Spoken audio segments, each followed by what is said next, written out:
Sa panahong Kristiyano, mga mahal po naming mga taga-subaybay, meron nga po bang ipinakikilala na pinakamabuting daan na siya ang dapat nating daanan? At bakit sinabi po na siya yung pinakamabuting daan? Pakinggan natin. Dito po sa 1 sa 14, 1 at 6 ay ganito ang pagtuturo sa atin ng ating Panginoong Sukristo. Pakinggan po ninyo ito. Huwag magulumihanan ng inyong puso. Magsisampalataya kayo sa Diyos. Magsisampalataya naman kayo sa akin. Sinabi sa kanya ni Jesus, ako ang daan at ang katotohanan at ang buhay. Sino man ay di makaparoroon sa Ama, kundi sa pamamagitan ko.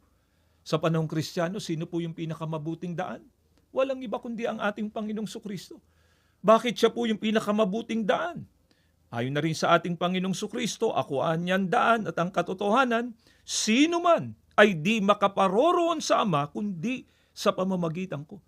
Kaya siya po yung pinakamabuting daan. Siya po ang nag-iisang daan para ang tao ay muling makabalik sa ating Panginoong Diyos. Sa marami na po nating pag-aaral, ang kasalanan ang naging dahilan kung bakit ang tao ay nalayo sa Diyos.